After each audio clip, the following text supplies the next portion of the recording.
Hello viewers, অচিন্তদার free coaching চ্যানেলে তোমাদের সকলকে স্বাগত জানাই।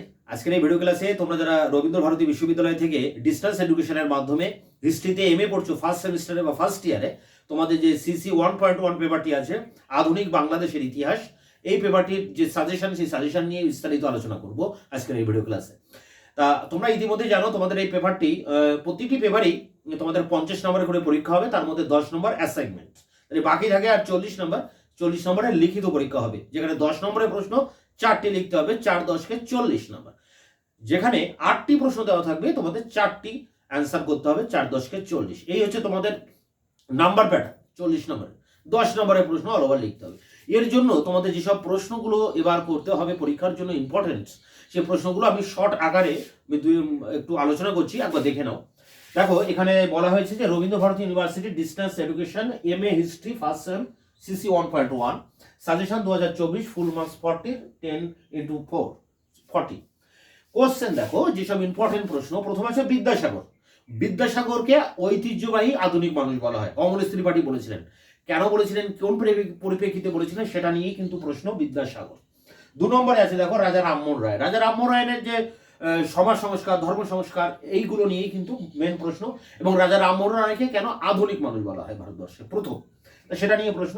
এখানে আরেকটা প্রশ্ন কিন্তু আসতে পারে ঘুরিয়ে, অন্য প্রশ্ন, সেটা হচ্ছে রাজা রামমোহন রায়ের যে ধর্মীয় থট, রিলিজিয়ান থট, ধর্মীয় চিন্তা ভাবনা কি ছিল, তার ধর্মীয় মতাদর্শ। 3 নম্বর ভদ্রমহিলা। বাংলাদেশে যে ঔপনিবেশিক যুগে ভদ্র মহিলা শ্রেণীর উদ্ভব হয়, বাবু শ্রেণীর উদ্ভব হয়, আবার পাশাপাশি ভদ্র মহিলাদেরও উদ্ভব হয়। ভদ্র মহিলা কিভাবে উদ্ভব হয়েছিল, মধ্যবিত্ত শ্রেণী, মিডিল ক্লাস, যেটা মধ্যবিত্ত শ্রেণীর কিভাবে উত্থান হয়। এবং 5-এ আছে দেখো ব্রাহ্ম সমাজ। ব্রাহ্ম সমাজ থেকে অনেকগুলো প্রশ্ন হয়, 3টে প্রশ্ন আছে ব্রাহ্ম সমাজ থেকে। প্রথম হচ্ছে ব্রাহ্ম সমাজের হিস্টোগ্রাফি, ইতিহাস চর্চা, যেটা আগেরবার পরীক্ষায় পড়ে গেছে, ওটা যদি আমরা বাদ দিই তাহলে আর 2টো থাকে। দেবেন্দ্রনাথের কি ভূমিকা ছিল, তত্ত্ববোধিনী পত্রিকা, তত্ত্ববোধিনী সভার কি ভূমিকা ছিল, এটা একটা প্রশ্ন। আরেকটি প্রশ্ন হচ্ছে ব্রাহ্ম সমাজের যে প্রকৃতি, তার যে আন্দোলনের প্রকৃতি বা চরিত্র কি ছিল। এই বললাম 5টি প্রশ্ন, তোমাদের 10টি প্রশ্ন আমি বলবো। এই 10টি প্রশ্নের মধ্যে কিন্তু তোমরা 4টি প্রশ্ন কমন পেয়ে যাবে। তাই এই বললাম 5টি প্রশ্ন। এবার দেখো আর 5টি প্রশ্ন দেখে নাও। জাতীয় আন্দোলনে মহিলাদের যে ভূমিকা, বাংলাদেশে বিশেষ করে আইন অমান্য, অসহযোগ আন্দোলন এবং বিভিন্ন যে জাতীয়তাবাদী আন্দোলন, সেই আন্দোলনে কি রোল নিয়েছিল মহিলারা। 7-এ প্রাচ্য শিক্ষা, ওরিয়েন্টালিজম, যেটা প্রাচ্য শিক্ষা। 8-এ আছে বাংলার অর্থনীতি, পঞ্চদশ শতকে বাংলার অর্থনীতিতে কি কি পরিবর্তন আসছে। আর এখানে আরেকটা প্রশ্ন ঘুরিয়ে দিতে পারে এই প্রশ্ন অন্যভাবে, সেটা হচ্ছে বাংলায় যে কৃষির বাণিজ্যিকীকরণ হয়েছিল, বিভিন্ন ধরনের যে আখ, পাট, নীল, এই যে ইত্যাদি ব্রিটিশ ঔপনিবেশিক যুগে যে কৃষির বাণিজ্যিকীকরণ হয় এইসব চাষের মধ্য দিয়ে, সেটার উপর একটি প্রশ্ন আছে এখানে। 9-এ আছে দেখো লোক ধর্মীয় সম্প্রদায়, বিভিন্ন ধর্মের যে লোক সংস্কৃতি, সেটা নিয়ে কিন্তু একটি প্রশ্ন আছে। সংবাদপত্র, সংবাদপত্রটা কিন্তু আগেরবার পরীক্ষায় এসছে, প্রেস এসছে, তবু তোমাদের এখানে রাখা হয়েছে, প্রশ্নটা ইম্পর্টেন্ট হচ্ছে। আর এখানে তোমরা আরেকটা ওয়ারে করবে, যেটা হচ্ছে সতী প্রথা। রাজা রামমোহন রায় যে সতীদাহ প্রথা নিবারণ করেন, সেই প্রথাটি সম্পর্কেও কিন্তু একটি বড় প্রশ্ন আসতে পারে। তো এই ছিল তোমাদের সাজেশন, যেটা শর্ট আকারে আমি এখানে লিখেছি, উল্লেখ করেছি।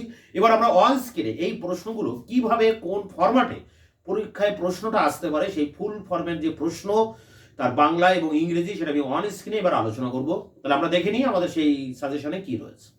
Rabindra Bharati University MA first semester suggestion 2023-24 history course CC 1.1। এখানে ফুল মার্কস রয়েছে 40, 10 নম্বরের প্রশ্ন, 4টি লিখতে হবে। প্রথম প্রশ্ন দেখো, অমলেশ ত্রিপাঠী কেন বিদ্যাসাগরকে ঐতিহ্যবাহী আধুনিক মানুষ বলেছেন? In what wise did Amalesh Tripathi represent Vidyasagar as the traditional moderniser? 2-এ আছে দেখো আধুনিকীকরণের পথিকৃৎ হিসাবে রাজা রামমোহন রায়ের ভূমিকা লেখো। Give an account of Raja Rammohan Roy as a moderniser. 3-এ আছে দেখো বাংলায় ইংরেজি শিক্ষার প্রসারে অ্যাংলিসিস্টদের ভূমিকা। What role play by Anglicist in the spread of English education in Bengal? 4-এর প্রশ্নটা দেখো, 19 শতকের বাংলায় প্রাচ্যবাদী মতাদর্শ কিভাবে প্রাচ্য শিক্ষার বিকাশে সাহায্য করেছিল? How did the Orientalism ideology help to develop oriental learning in the 19th century Bengal? 5-এ 19 শতকে বাংলায় পেশাদার বা মধ্যবিত্ত শ্রেণীর উদ্ভবের ক্ষেত্রে কি কোনো শিকড় লক্ষ্য করা যায়? মধ্যবিত্ত শ্রেণীর উদ্ভব এক কথায়। What roots would notice in the emergence of the professional Bengali middle classes in the system in the 19th century Bengal. পরের প্রশ্ন দেখো 6 নম্বরে রয়েছে ঊনবিংশ শতকের সংস্কার আন্দোলন কিভাবে ভদ্র মহিলা শ্রেণীর উদ্ভবে সাহায্য করেছিল। How did the reform movements of 19th century help in the emergencies of the ভদ্র মহিলা। 7 প্রশ্নটা দেখে নাও। 19 শতকে কলকাতায় নতুন মধ্যবিত্ত শ্রেণীর গঠন বৈশিষ্ট্যের উত্থানের পটভূমি বা প্রেক্ষাপট বিশ্লেষণ করো। Analyse the background of the rise of structure and fitters of the new middle classes in the 19th century Kolkata. পরের প্রশ্ন 8 নম্বর। 19 শতকে জাতীয়তাবাদী আন্দোলনে মহিলাদের অবদান। Discuss the role of woman in the nationalist movement. 9 দাগের প্রশ্ন। পঞ্চম শতাব্দীতে বাংলার অর্থনীতিতে কী কী পরিবর্তন লক্ষ্য করা যায়। What major change would you notice in the economy of Bengal in the 15th century। 10 আছে অষ্টাদশ শতকের শেষার্ধে এবং ঊনবিংশ শতকের শুরুতে বিভিন্ন লোকধর্মীয় সম্প্রদায়ের চারিত্রিক বৈশিষ্ট্যের উপর গুরুত্ব আলোকপাত করো। Discuss the characteristics features of the different popular religion sector in the 18th and early 19th century Bengal.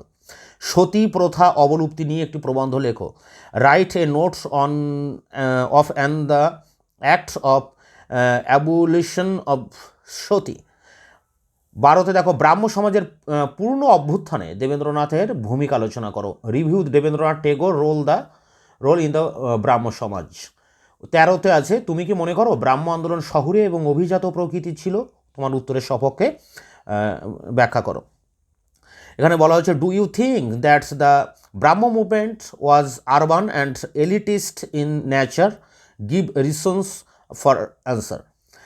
পরেরটা দেখো 14 দাগে আছে ঊনবিংশ শতকের শেষার্ধে জাতীয়তাবাদী সংবাদপত্রের উদ্ভব ও বিকাশের ক্ষেত্রগুলি লেখো। Brief discuss how the nationalist fresh development from the end of the 19th century। শেষ প্রশ্ন দেখো 15 নম্বরে হচ্ছে ঔপনিবেশিক বাংলায় নারীদের মধ্যে শিক্ষা বিস্তারের প্রভাব আলোচনা করো। Discuss in brief the impact of the spread of education among women in colonial Bengal. তো এই ছিল 15টা প্রশ্ন। এর মধ্যে থেকে তোমরা মেন যে প্রশ্নগুলো আমি এর আগে বোর্ডে বলেছি যে কোন 10টি প্রশ্ন ভেরি ভেরি ইম্পর্টেন্ট, সেই প্রশ্নগুলো তোমরা পরীক্ষার জন্য প্রস্তুতি নাও। তোমাদের আর বাকি যে পেপারগুলো রয়েছে আরও এখনও 4টি পেপার আছে, সিসি 1.2, 1.3, 1.4 এবং 1.5। তারও সাজেশন আমি খুব দ্রুত আমার চ্যানেলে দেবো, তাই তোমরা আমার চ্যানেলটাকে সাবস্ক্রাইব করে রাখবে যাতে নতুন সাজেশনের ভিডিও দিলেই তোমরা তার নোটিফিকেশানটা পেতে পারো এবং যতটা পারো বন্ধুদের কাছে শেয়ার করো।